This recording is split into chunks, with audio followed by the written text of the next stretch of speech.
ഈ കാണുന്ന പള്ളിയിൽ ഒരു 2 റക്അത്ത് നിസ്കരിച്ചാൽ ഒരു ഉംറ ചെയ്ത പ്രതിഫലം ലഭിക്കുന്നുള്ളത് നിങ്ങൾക്കറിയോ?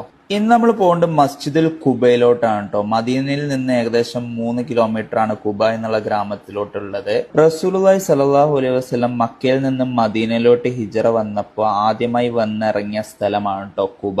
അപ്പൊ ആ വന്നിറങ്ങിയ സ്ഥലത്ത് ഒരു പള്ളി വേണമെന്നുള്ള സ്വഹാബികൾക്കൊക്കെ ഒരു ആവശ്യമായി വന്നു. അങ്ങനെ റസൂലുള്ളാഹി സ്വല്ലല്ലാഹു അലൈഹി വസല്ലവും ഒപ്പം പ്രമുഖ സ്വഹാബികളും ചേർന്ന് തറക്കല്ലിട്ട് നിർമ്മിച്ച പള്ളിയാണ് കേട്ടോ മസ്ജിദുൽ ഖുബ. അപ്പൊ ഇസ്ലാമിക ചരിത്രത്തിലെ ആദ്യത്തെ പള്ളികളിൽ ഒന്നാണ് മസ്ജിദുൽ ഖുബ. പള്ളിന്റെ ഉൾവശമാണ് കേട്ടോ ഇപ്പൊ ഈ കാണേണ്ടത്. ഇതിന് റൂഫ് ടോപ്പ് ഇല്ല കേട്ടോ പള്ളിക്ക്. അതൊരു ക്ലോത്ത് വെച്ച് കവർ ചെയ്ത് കാണാം. ഡയറക്റ്റ് സൺലൈറ്റ് നമുക്ക് ഉള്ളിലേക്ക് കിട്ടുന്നുണ്ട്. അത് ഇച്ചിരി വലിയ ചൂടൊന്നും ഇല്ല കേട്ടോ. നല്ല എയർ കണ്ടീഷൻ വെച്ച് നല്ല ടെമ്പറേച്ചർ ഒക്കെ ഒരു നല്ല രീതിയിൽ മെയിൻറ്റെയിൻ ചെയ്തിട്ടുണ്ട്. ഒരു കോർട്ട്യാർഡ് പോലെ, അതായത് നമ്മള് വീടിനൊക്കെ നടുമുറ്റുണ്ടാവില്ല, അതുപോലെയാണ് പള്ളിന്റെ സെന്റർ അവർ മെയിൻറ്റെയിൻ ചെയ്തിട്ടുള്ളത്. പിന്നെ പള്ളിന്റെ സൈഡിലൊക്കെ റൂഫ് ടോപ്പ് ഉണ്ട് കേട്ടോ. പിന്നെ ഈ പള്ളിക്ക് ഏറ്റവും കൂടുതൽ പ്രാധാന്യം കൂട്ടുന്നത് എന്താ വെച്ചാൽ റസൂലുള്ളാഹി സ്വല്ലല്ലാഹു അലൈഹി വസല്ലമിന്റെ ഒരു ഹദീസ് ഉണ്ട്. ആരെങ്കിലും